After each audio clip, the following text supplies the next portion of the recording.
Encounter नहीं किया गया, हत्या किया गया। इनकाउंटर सरेंडर के बाद इनकाउंटर नहीं होता है, वो भी हथियार रख देने के बाद ये हत्या है। जिन लोगों ने भी किया उन्होंने हत्या की है, इनकाउंटर नहीं है। पुलिस का पहले काम क्या है? डराना कि उस किसी भटके हुए व्यक्ति को, अगर आपके नज़र में पहले वो भटका हुआ व्यक्ति नहीं है, पहले इस बात को बहुत क्लियर है। लेकिन पुलिस का तो काम है कि भटके हुए व्यक्ति को मुख्यधारा से जोड़ना। और एक आदमी तो आप क्या कर, दिन 20 दिन बाद यहाँ का मेला खत्म हो जाएगा, झेलना सब परिवार को है। हम बिल्कुल ही नहीं चाहेंगे कि परिवार और प्रॉब्लम में हो, हम ही चाहेंगे कि परिवार को उचित मुआवजा मिले, कम से कम घर में एक आदमी को सरकारी नौकरी मिले। लेकिन उस आदमी की टोटल राजनीति इतना ही है कि मेरा बेटा, मेरा मौसा का बेटा, मेरे फुआ का बेटा, मेरा दामाद, मेरा बेटी कैसे सेट हो जाए। उस आदमी को क्रांति का मतलब क्या होता है जो एसी में बैठ के मलाई चाँप रहा है? घर का स्थिति जरूर दिखाइएगा कि यहाँ गर्मी में बैठ के उस परिवार को स्थिति नहीं है, और इनके बाप के मुंह पर आकर हिम्मत है उनको कहने का, तो कह दें कि वेल डन बिहार पुलिस, आंख में आंख डाल के मान लिया जाएगा वेल डन। क्या कहिएगा, आप तो वीडियो देखे होंगे हाँ, कि किस तरह से इनकाउंटर किया गया है। इनकाउंटर नहीं किया गया, हत्या किया गया। इनकाउंटर सरेंडर के बाद इनकाउंटर नहीं होता है, वो भी हथियार रख देने के बाद ये हत्या है। जिन लोगों ने भी किया उन्होंने हत्या की है, इनकाउंटर नहीं है। इनकाउंटर क्या है ये? पुलिस तो पहले विक्षिप्त भी कही थी, तो विक्षिप्त का इनकाउंटर होता है? तो पुलिस तो बहुत कुछ कह रही है। आप ही बताइए, आप लोग मीडिया से हैं, समझदार लोग हैं, क्या विक्षिप्त, अगर आप जिसको कह रहे हैं कि दिमागी संतुलित नहीं है, पुलिस ने तक व्याप्ति जारी की थी, तो क्या विक्षिप्त लोगों का इनकाउंटर होता है? सरेंडर के बाद नक्सली जब अपना हथियार देते हैं उनको जो मुख्य धारा से, पुलिस का पहले काम क्या है? डराना कि उस किसी भटके हुए व्यक्ति को, अगर आपके नज़र में पहले वो भटका हुआ व्यक्ति नहीं है, पहले इस बात को बहुत क्लियर है। लेकिन पुलिस का तो काम है कि भटके हुए व्यक्ति को मुख्य धारा से जोड़ना। और एक आदमी तो आप क्या कर रहा था? आम जन का आवाज़ उठा रहा था, कोई जो करप्शन है उसका पोल खोल रहा था, यही ना? सारी गलती तो इतना ही है। और मैं अभी तक जो समझा हूँ, कल तक उस व्यक्ति को सब कुछ पता था, क्या होगा, क्या होने वाला है। और वो जो आप हथियार देख रहे हैं ना, वो कोई नादानी में किया गया हरकत नहीं है, नादानी में किया गया हरकत नहीं है। उसको पता है कि हम जो 2 साल 4 साल से लोगों के में ज्ञापन सौंप रहे हैं, पुलिस के यहाँ जा रहे हैं, ये अब किससे कोई नहीं सुन रहा है। तो अब ऐसा कुछ करना होगा जिससे लोग या सरकार, शासन, प्रशासन हमको नोटिस ले, हमको जो नोटिस ले से ज़्यादा हमारी बात को नोटिस ले, ताकि लोगों का उद्धार हो जाए। और तब उसने हथियार निकाला किसी पर। अगर वो आप जो कह रहे हैं लोग कि मानसिक विक्षिप्त है, जो कह रहे हैं कि जो लोग कह रहे हैं कि अपराधी है, तो किसी पर हथियार गोली न चला देता? नहीं चलाया। क्यों? क्योंकि उसको पता था कि ये तरीका जो है मेरे बात को नोटिस में लाएगा लोगों को। और आप तमाम लोग तभी, उन बहुत लोग जो लोग यहाँ के लोकल हैं या कुछ लोग जानते होंगे, अलग बात है, लेकिन पूरे बिहार में नोटिस तभी यहाँ जब हथियार वाला मामला आया है ना।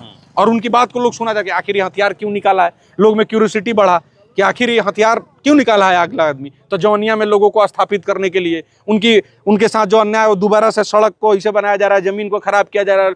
पिछला बार पूरा घर का घर, सैकड़ों लोग रोड पे आ गया, उनकी लड़ाई लड़ रहा है। ये बात नोटिस में कब आया?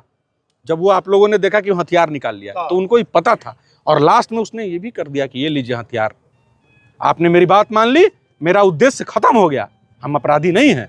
लेकिन सरकार ने उसमें, लेकिन फिर भी हम जितने भी लोग हैं उनसे यही कहेंगे, इस लड़ाई को लोकतंत्र में बहुत लोग आएगा कि अरे ये तो बहुत नॉर्मल बात है। सब जिसके घर का बेटा जाता है उसी को पता होता है कि उसके बाप पे, उसके माँ बाप पे, उसके परिवार पे क्या बुझता है। 15 दिन 20 दिन बाद यहाँ का मेला खत्म हो जाएगा, झेलना सब परिवार को है। हम बिल्कुल ही नहीं चाहेंगे कि परिवार और प्रॉब्लम में हो, हम ही चाहेंगे कि परिवार को उचित मुआवजा मिले, कम से कम घर में एक आदमी को सरकारी नौकरी मिले, इनकी सुरक्षा तय की जाए कि इन लोगों को बहुत खतरा है। साथ ही साथ अगर आप बहुत प्रबुद्ध हैं, तो अगर आप आर्थिक पैसा वाले हैं तो आर्थिक मदद करिए, जितना सक्षम है करिए, क्योंकि लड़ाई जो है पैसे से लड़ा जाता है। और अगर आप कानून व्यवस्था में वकील हैं, कहीं हैं, तो आप लोग उसको फ्री में इस केस को लड़िए और उनके दोषियों को सजा दिलवाइए, यही उचित न्याय है। साथ साथ उनका जो सोच था कि जौनिया के लोगों को जो जिस चीज़ की वो लड़ाई लड़ रहे थे उसको उचित तरीके से किया जाए, और वहाँ उनकी स्मारक बनाया जाए, उनका द्वार बनाया जाए। और जौनिया के लोग जब स्थापित हो जाएंगे तो ऊपर बैठ के उनको संतोष होगा कि हम जो जिस चीज़ की लड़ाई लड़ रहे थे वो हुआ। आप यहाँ पर आए हैं, आखिरी सवाल है, आप यहाँ पर आए हैं, परिजन क्या बोले आपसे? परिजन कुछ तो बोले होंगे ना कि किन किन परेशानियों का सामना। मैं ये परिजन की बात ही कह रहा हूँ। परिजन का कहना इतना ही है कि मेरा बेटा आतंकवादी क्रिमिनल नहीं था, मेरा बेटा लोगों की लड़ाई लड़ रहा था, वो नहीं है, लेकिन उसकी सोच जिंदा रहनी चाहिए। परिवार को खतरा लोगों से नहीं, पुलिस से है। तो पुलिस ये सुनिश्चित करे, शासन प्रशासन ये सुनिश्चित करे कि उनके परिवार को आगे खतरा नहीं होगा, ये, और हम लोग ये सुनिश्चित करें कि उनका एक बेटा चला गया तो उनका परिवार कैसे बढ़िया से रहेगा। हमारे हिस्से का जो था हम कर दिए हैं। हम तमाम लोग हम इसलिए ही बात को कह रहे हैं, कोट कर रहे हैं, क्योंकि कोई भी लड़ाई बिना पैसा के नहीं लड़ा जाता है। कल इनके घर में कोई कमाने नहीं जाएगा, घर वही डिस्टर्ब रहेगा ना, भोजन कैसे होगा, ये बात की अगर वो हमारी लड़ाई लड़ रहा था तो हमारी जिम्मेवारी है कि इनका परिवार कैसे अच्छा से रहे, इनका खाना कैसे अच्छा से हो, इनका इलाज कैसे अच्छा से हो, इनका जीवन कैसे अच्छा से हो। इसलिए जब आइए तो अपने हिस्से का जो कर सकते हैं वो करके जाइए। वो अपनी आखिरी सहयोग अपना करके शरीर सेना को दान करने के लिए भी बोले थे कि सेना को दान कर दिया जाए। अरे भाई क्रांतिकारी विचार उस, देखिए मैं फिर से कह रहा हूँ, एक्शन कुछ लोगों के ना, हर एक्शन जब आप करिएगा तो कुछ ना कुछ तो गलत होता ही है। उनका एक्शन पे आप सवाल उठा सकते हैं लेकिन इंटेंशन पे कोई सवाल नहीं। इंटेंशन सिर्फ इतना था कि लोगों का भलाई हो, इसलिए उस व्यक्ति को सैल्यूट है।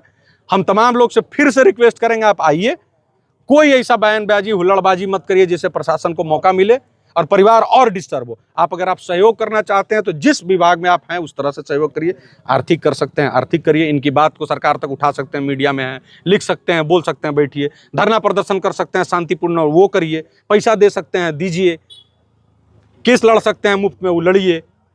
सरकार में बैठे हुए लोग हैं तो वहाँ के लोगों का पुनर्स्थापन करिए, इनके घर के लोगों को नौकरी दिलवाइए। इस पे विचार हो, इस पे बात। लेकिन भैया एक सवाल है कि जीतन राम मांझी है वो कह रहे हैं वेल्डन बिहार पुलिस हैं, वेल्डन भोजपुर पुलिस। अब जीतन राम मांझी जो दिमाग से सठिया गया है तो क्या है, जिसका बच्चा सेटल है ना अपना पर, जिस आदमी का दिमाग इस लेवल पे सठिया गया है उस आदमी का टोटल जीव, अब लोग बोलेगा इसको कास्ट में ले आएगा, लेकिन उस आदमी की टोटल राजनीति इतना ही है कि मेरा बेटा, मेरा मौसा का बेटा, मेरे फुआ का बेटा, मेरा दामाद, मेरा बेटी कैसे सेट हो जाए। उस आदमी को क्रांति का मतलब क्या होता है जो एसी में बैठ के मलाई चाँप रहा है। घर का स्थिति दिखा दीजिएगा एक बार, फिर उनसे जीतन राम मांझी से पूछिएगा कि वेल्डन बिहार पुलिस। घर का स्थिति जरूर दिखाइएगा कि यहाँ गर्मी में बैठ के उस परिवार को स्थिति नहीं है, और इनके बाप के मुंह पर आकर हिम्मत है उनको कहने का तो कह दें कि वेल्डन बिहार पुलिस, आंख में आंख डाल के मान लिया जाएगा।